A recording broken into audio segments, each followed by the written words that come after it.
Hello students, welcome back my YouTube channel. कैसे हैं आप सब? आई होप आप सभी अपने अपने घरों में सुरक्षित होंगे।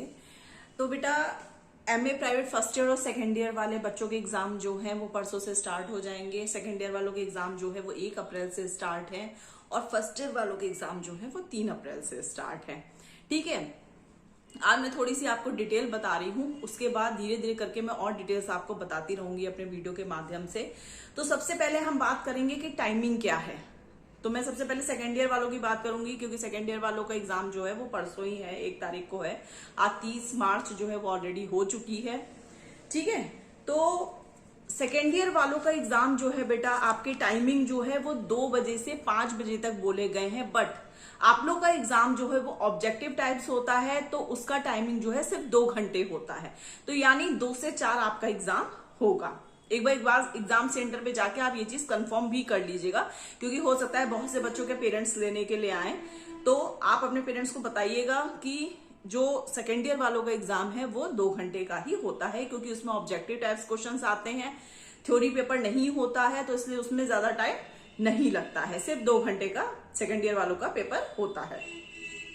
नेक्स्ट हम बात करें, आप लोग का एग्जाम जो है वो 1 अप्रैल को है। फर्स्ट पेपर है आपका, जिसका नाम है सोसाइटी इन इंडिया।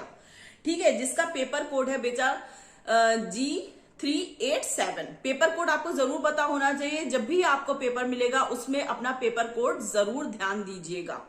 वो बहुत ज्यादा ध्यान देने वाली चीज है, क्योंकि कई बार क्या होता है कि कंबाइंड क्लास होती है, उसमें किसी और कॉलेज के बच्चे भी होते हैं, किसी और सब्जेक्ट के बच्चे भी होते हैं, तो हो सकता है कि पेपर मिलने में दिक्कत हो, आपको किसी और बच्चे का पेपर आपको मिल जाए। तो इसलिए पहले जब आपको पेपर मिलेगा तो आप उसको अच्छे से ध्यान से देख लीजिएगा।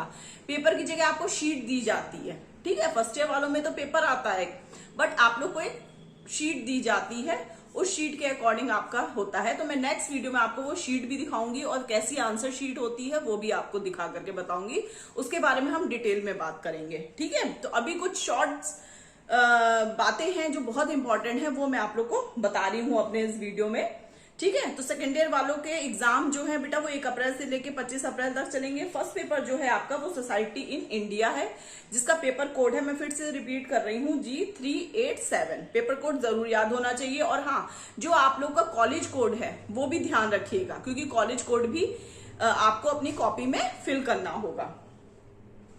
नेक्स्ट आपका जो बेटा पेपर आएगा वो आपका टोटल 100 मार्क्स का एक पेपर होगा। 100 क्वेश्चंस होंगे आपको, ऑब्जेक्टिव टाइप सारे क्वेश्चंस होंगे आपके।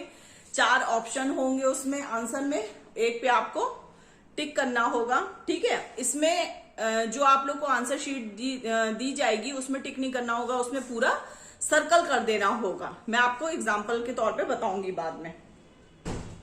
ठीक है, तो आपको क्या क्या चीजें लेके जानी है। सबसे पहली और इम्पोर्टेंट चीज है बेटा एडमिट कार्ड। वो सबसे ज्यादा कंपलसरी है, फर्स्ट ईयर और सेकेंड ईयर दोनों बच्चों के लिए है कि एडमिट कार्ड आपको जरूर लेके जाना है। घड़ी आपको जरूर लेके जानी है, पानी की बोतल लेकर के जानी है। ठीक है, और आपको पेन जरूर लेकर के जाने हैं। ब्लू आपका जेल पेन हो चाहे बॉल पेन हो, वैसे तो बॉल पेन ही यूज करिएगा, क्योंकि जेल पेन जो है वो थोड़ा सा लिक्विड में होता है, तो दूसरे पेज पे आपको दिक्कत होगी।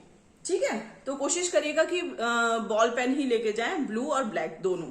अच्छा, व्हाइटनर लेके मत जाइएगा, क्योंकि व्हाइटनर का कोई फायदा नहीं होता है।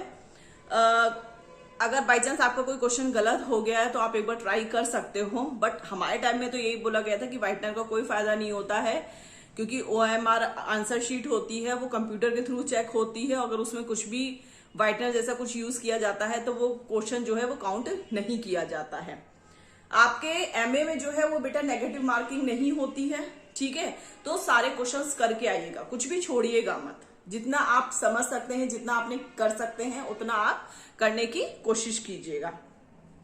अच्छा, आपको अपना रोल नंबर जो है वो हिंदी में और इंग्लिश में दोनों में लिखना आना चाहिए, क्योंकि आपको दोनों में लिखा जाता है। जब शब्दों में पूछा जाए तो हिंदी में आपको लिखना है। हिंदी इन द सेंस, जैसे मान लीजिए अगर 100 लिखा है तो आपको लिखना है 100, ऐसे करके आपको लिखना है हिंदी में। ठीक है, आपके जो क्वेश्चंस होंगे बेटा वो 100 मार्क्स के होंगे, मैंने आपको बता दिया है। टोटल आपका पेपर 100 मार्क्स का होगा, एक क्वेश्चन 1 नंबर का होगा।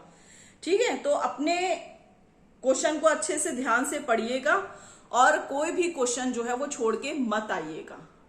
क्योंकि अगर आप क्वेश्चन छोड़ के आएंगे तो फिर एग्जामिनर नंबर किसी भी क्वेश्चन में नहीं दे पाएगा। तो इसलिए जो आपको समझ में आ रहा है, कई बार क्या होता है क्वेश्चन में भी चीजें रिपीट कर दी जाती है। मान लीजिए कोई क्वेश्चन आपसे पूछा गया है, उसके ऑप्शन में जो आंसर है उसी से रिलेटेड कोई नेक्स्ट क्वेश्चन भी हो सकता है, तो ये चीज भी ध्यान रखिएगा। तो कुछ इस तरीके की ट्रिक है जो आपको समझ में आनी चाहिए। अपने आप एमए कर रहे हैं तो इतनी तो नॉलेज आपको है ही, ठीक है। तो अच्छे से पेपर पढ़िएगा और ढंग से पेपर करिएगा ताकि किसी तरीके की कोई कमी ना रह जाए। बाकी नेक्स्ट वीडियो में मैं आपको दिखाऊंगी कि एमए सेकेंड ईयर में जो है वो कैसी क्वेश्चन पेपर शीट आती है और कैसी आंसर शीट आती है, ठीक है। तो मिलते हैं हम अपने नेक्स्ट वीडियो में सेकेंड ईयर के पेपर पैटर्न के साथ। Thank you.